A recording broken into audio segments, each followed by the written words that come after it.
Hey, it's a Tuesday. It's Rumor and Innuendo. I'm Dominic D'Angelo of adfreeshows.com, podcast Heat Wrestling, Studio1sports.com, and I'm here with Mr. Robert Karplus, WE Creative _ish. Robert, I got a big announcement to make, big time announcement here. D'Angelo Brothers Security is now open for business. Yeah, There it is. I got a fun big announcement to make. Oh, I host a show with Dominic D'Angelo every Monday through Friday, noon Eastern, plethora of platforms.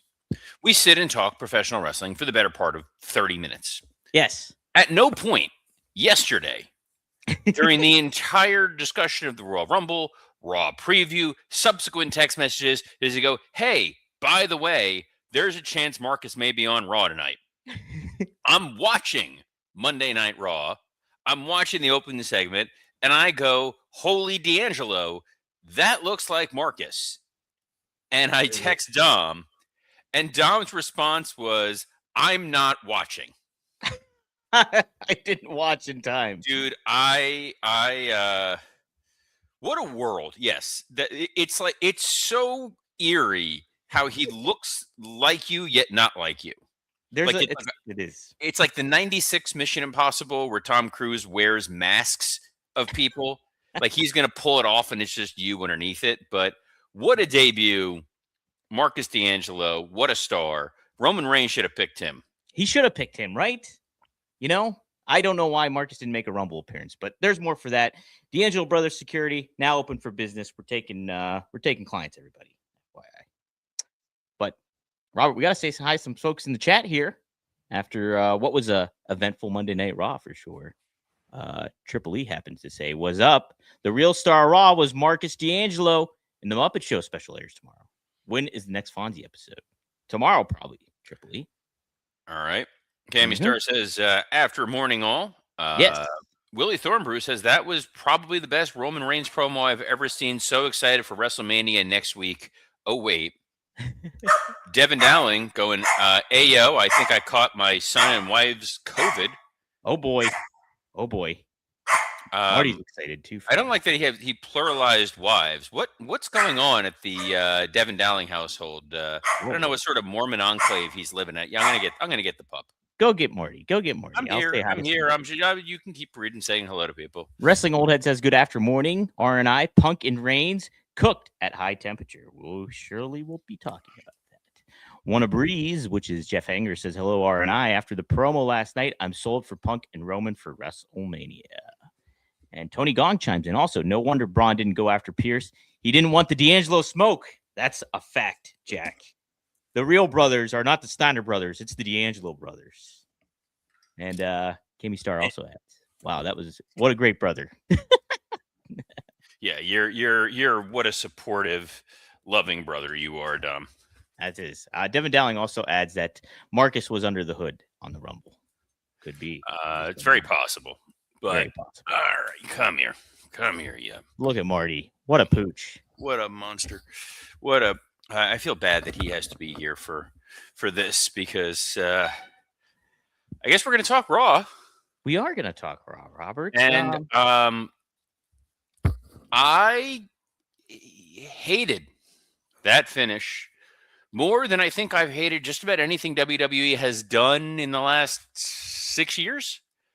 You mean the ending? Like the ending of Monday Night Raw. That final promo, the story, all of it. Whoa, okay. Outright hate to the point where I was like, you know what? Maybe I don't show up today. That bad for you? Oh yeah. This was we'll get to Raw. Let's get to Raw, Dom. We'll just ease our way into it, step by step, day by day, just like TGIF. Yes, Robert. Which is really funny that you mentioned that because there is a Patrick Duffy moment coming up later on in this episode. Are you serious? Wow. How about that? Yes. Well, I'm sure it wasn't the opening segment, which had Braun Breaker taking over Raw as he flipped a table, was irate about his second draw in the Rumble entrant, but also being attacked. He was furious and wanted answers. And thankfully, security came out to protect Adam Pearce. And the tempers got tampered. What do you think of the opening segment here, Robert?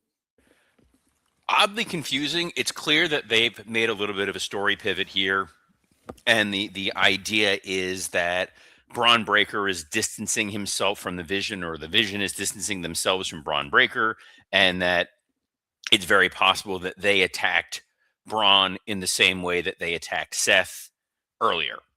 So Hmm. the idea that the rest of the Vision is dealing with the LA Knight problem and the Lucha problem and all that, and Braun Breaker is being intentionally kept away from everyone. Let's hope there's a plan and a point to all this. I think there is, right? Like there's Well, it's WWE, not AEW, so yes, there is in theory a plan in place. This didn't just happen. right, right. Yeah, good little opening segment to kind of mix things up a little bit because they immediately cut to Braun walking at ringside, and so it wasn't your typical, oh, here's a recap of what happened at Royal Rumble. They got to that right after that segment, but I liked how they kind of set everything up. We had an opening match, Javon Evans taking on El Grande Americano. This was a fun opener, Robert, for a lot of reasons. Javon Evans is super talented. Love El Grande Americano, that kind of thing. But then we get the original El Grande Americano coming out and costing the second Grande Americano his match. That dash to the El Grande Americano, running afoul of El Grande Americano. It's dogs and cats living together. It's Massive perros and spirit. gatos living together. That's the Foreign Language Honor Society speaking. Yes. Yeah, fun match. Smart decision to use Javon Evans to kind of further a different storyline altogether. He's a guy who's now getting additional ring time with Ludwig Kaiser, who's a hell of a worker. Maybe Who? next week El Grande Americano. Maybe they run it back next week, and instead of El Grande Americano, he takes on El Grande Americano. Mm. Little opportunity for him to work with Gable. Who? Makes a lot of sense. Read the room. Makes a lot of sense. I think it's a smart decision, and it's a fun little mid-card storyline. Javon Evans is very lanky. He's very deceptively lanky, right? He's very tall, and it's makes what he does that much more enjoyable. Where I think he's going to run into a little bit of an issue is he does remind me body type wise of when I first worked with Swerve. And Swerve was also tall, but very thin. And it's like now that he's kind of filled out and bulked up, you get a more complete performer. Same criticism was lobbied against Will Ospreay. True. I was getting to, I mean, maybe it just covers his style, but I was also getting some Jeff Hardy kind of vibes a little bit, which is not a bad thing. So, well, it depends on if he can piss clean or not. Oh, hey, well, was this clean? We had Gunther coming out to AJ Styles' music, and he rubbed it in that he's the one to defeat AJ, and then we get a little heat from Dragon Lee coming in and attacking, but to no effort as he got choked out by Gunther. Yeah, rough night for luchadors. El Grande Americano's getting attacked, then Dragon Lee getting straight up murdered. This is the segment that first gave me real pause, and I went, something is rotten in Denmark. What are they doing with Gunther? This whole I'm gonna play the wacky AJ Styles music and then come out and belly laugh. Like, no, the way this works is he needs to be an indifferent killer. Right. He needs to be this guy of, yes, I retired him. I retired John Cena. I retired Gunther. I'll retire anyone. No one can beat me. Come at me, bro. Shouldn't he also be angry that he lost the Rumble? I was kind of thinking that too. Well, that was the other part that we had talked about. This notion that he would have won, but for the attacks to his calf. Mm-hmm. But we'll get to it, Dom. I promise. We'll get to it. Indeed. I promise. Well, Obafemi got to it too as he wrecked the War Raiders. God, I hated this episode of Raw. Holy hell! Now that I look at it more, I should have just watched Collision. There's different ways to get Obafemi over than annihilate two monster tag team members, right? There's different ways to do it. The War Raiders are a license to print money in so many ways. They're a big, formidable tag team. If you have a tag division, there's no reason not to keep them strong. They're really talented. Ivar showed, even when he was a singles competitor, that he can get himself over. He's nimble, he's agile. They're good promos. They're unique in characterization. They're not too cartoony because Eric truly is a Viking enthusiast. This is what he like. His personal Facebook page is pictures of him, doing Viking stuff. Ivar wears that beard every day of his life. Those are not the dudes that you're feeding to Obafemi. No, shouldn't be at all. It was such a strange decision that it did feel like, are they just getting rid of the War Raiders? Because you don't come back from that. Wrestling Old Ed asks it, are the War Raiders about to be released? It does feel that way. I would hope that they get. I mean, as I don't want, you never want anybody to get released, but it's like, if this is what you're doing with these guys, let them go make money elsewhere. Let them go. Absolutely. Let them go. I mean, imagine you take these guys, you put them on TNA, and you get those guys versus the Righteous, There you go. Yeah. War Raiders versus the Hardys. Even better. I mean, there you go. Instead, they did this with Obafemi, and it was like the response that I had from it was not, "Oh man, this is so cool to see what Obafemi's doing." This is a horrible misuse of talent. That's exactly what I thought. don't want to be thinking that. I don't want to. Yeah, we should be thinking about, man, what a badass Obafemi is, but there's a different way to do it than have him wreck two monster tag team people. Like it does not. There should have been a different way to do it. Definitely should have been. Hey, monster tag teams, the Bella Twins are back, Robert, and we got a little promo from them staking their claim for that women's tag division. I know you're happy the Bellas are back. What do you think, Rob? I don't know what in God's name that promo was. Nikki went out there, thought the crowd was booing her. Bree tried to tell her, well, they're not. But Nikki then just assumed it was like heel mode. And so she's like, it's your favorite tag team. I know everyone's so excited to see us. I'm like, friggin' Saudi Arabia was happy to see you. Those poor people trying to see over LED lights were really excited to see Nikki and Brie Bella. And rather than accept the fact that, yeah, these people like you, Nikki was like, well, now I'm going to be a heel. It made absolutely no sense, to the point where everybody else in the crowd by the end was like, all right, I guess they're heels.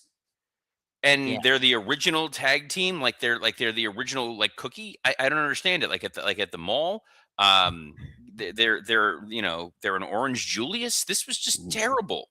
And the worst part is they are going to take a spot from a tag team who probably deserves it. We've said all along, I feel like they're going to go with a 6-pack women's tag title match with representatives from Raw and SmackDown. Makes the most sense.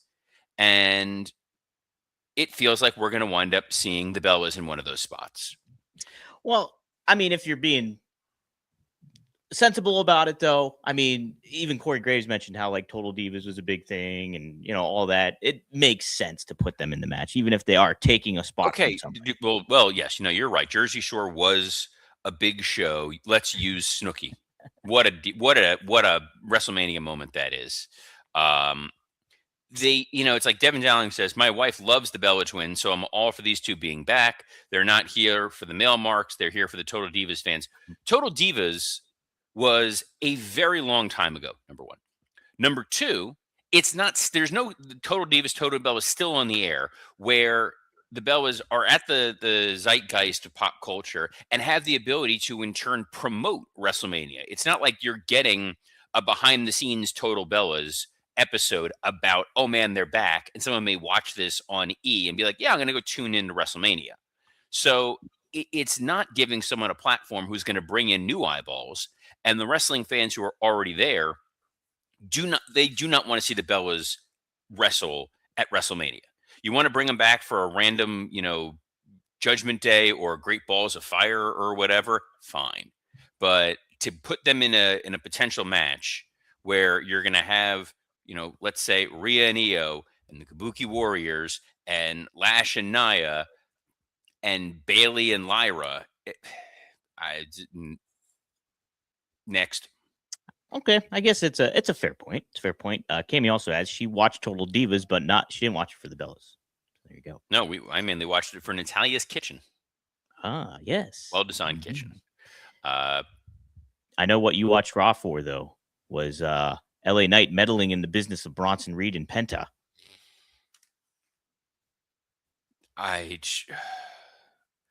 So There was a moment where I was watching Penta versus Bronson Reed, and I was like, this feels like it could be a bigger match than it actually is. Mm-hmm. And we're building with this, well, no, LA Knight's interfering because it feels like, well, they just need something for LA Knight to do. LA Knight is a good mid-level foil to go after the Vision in the same way you used to see Diamond Dallas Page go after the NWO. Mid-level DDP, no way. Mid-level guy like Diamond Dallas Page going after the NWO. You were Hard like, to he's disagree. not the guy who's going to topple it, but it's like, all right, he's sitting there and fighting the good fight. But at the end of the day, the true value on Raw is the Vision and what they do going forward. Penta should be a bigger name, bigger deal than LA Knight because I think he's got a marketable look. He's obviously very talented in the ring. He brings in a disparate amount of audiences. LA Knight is there. What's the ultimate payoff? That we're going to see Penta and LA Knight and Rey Mysterio versus the three members of the Vision at the Elimination Chamber? Well, that's an interesting one to think about. I don't know. There is no significant payoff. Yeah. Warner Breeze says, so does this end with LA Knight being the stalker? Yes, he is going to take out Sarah Undertaker. I have to heavily disagree with DDP being a mid-level adversary for the NWO. He's the one that really shifted everything for it. Way more than LA Knight would. Because they so badly botched Sting. Well, I mean, and what's so funny is Sting lived through this. Mm-hmm. And his best friend in the world, obviously, is Darby Allin. Yes. Who was supposed to be the guy to bring down the Death Riders. Oh, boy. Why are we bringing this up today? Because I'm just, dude, this is a Tuesday. I was so pumped. Like, it's the Raw after Rumble. This is going to be fun. Let's see what they got. And all of these decisions are just like, what was the thing that Jim Ross used to say? They're pet coon goofy. This is goofier than a pet coon. That's what I just said. You just chose to say it differently. I said it. Anyway, not goofy is Dirty Dom's new mustache. He returned, dude, and him and Liv Morgan celebrated. As she still. Oh, go ahead. It wasn't the mustache. It was the glasses. Was it? It was a little bit of both. He was like a hot Ned Flanders. So it was stupid, sexy Flanders. Stupid, sexy Flanders, Robert. There was definitely a vibe of don't check his trailer. There may be children in there, Dateline style. Oh boy. Maybe not on the weekend of the Epstein files have come out. Probably not. You want him dressed like that, but that's where we're at. Liv's shirt was absolutely hilarious. Mm-hmm. Her interaction with Raquel was fine, and then we got Raquel and Stephanie Vicaire, and that table that chose not to break. That's rough. Yeah, that didn't help matters. I like it. I mean, I like the aspect of the street fight, and it made me want though, like Raquel winning the championship, and then her and Liv Morgan, because I think there's just more of a story there with that. It's Shawn and Diesel. Yeah, 100%. I get it. I get what we're trying to tell in theory, but I think that part of the issue is the main event segment, and it's like that's why everything else felt a little disconnected. Like Liv at least was presented the correct way here versus how she was presented at the end of the Rumble. The end of the Rumble, it was high fives all around. She's great. This was she's a heel, and whoever she faces, we're gonna boo Liv. Well, if you look closely at her shirt, it didn't say all the girls want Dom Mysterio. It was all the girls want Dom D'Angelo. It's true. Nothing? I got nothing. There was a main event segment, Dom. There was a main event segment. It was Roman Reigns walking out. Then we had a commercial break. And then Roman Reigns spoke. And then he got interrupted by CM Punk. And they had what I really enjoyed for a promo. And to be honest, really hyped me for WrestleMania. I bought into Roman Reigns after this. I was all for it, Robert, but you feel a different way, and I want to hear it. To me, there's the highest and best use of the talent on the roster and the number of spots that there are for Mania. And we've talked about this before, and we've talked about the lay of the land and sort of the best way to serve all masters. WWE is very much risk averse right now going into Las Vegas.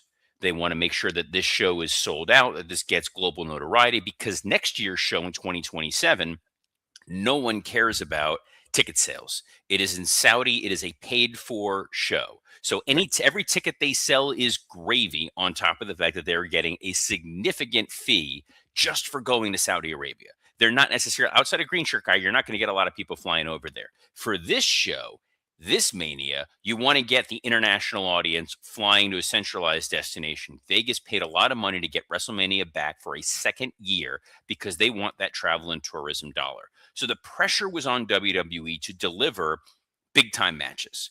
And we had hypothesized and said it seemed logical that the big time matches would be CM Punk defending his world title against someone and Roman Reigns challenging on SmackDown.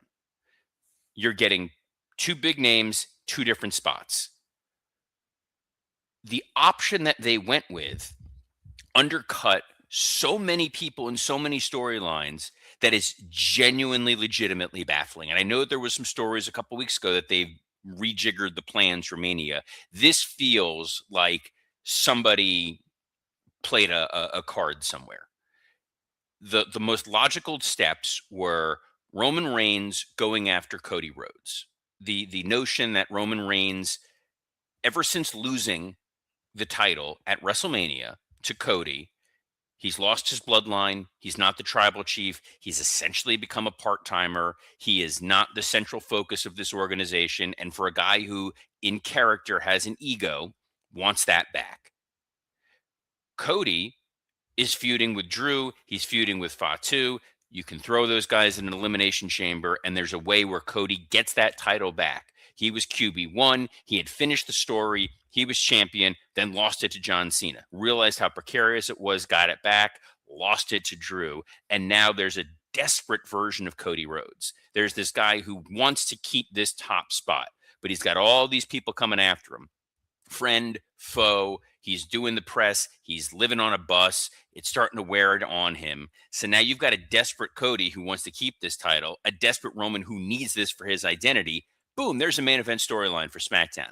On the Raw side of the ledger, you had Liv Morgan win the Women's Royal Rumble.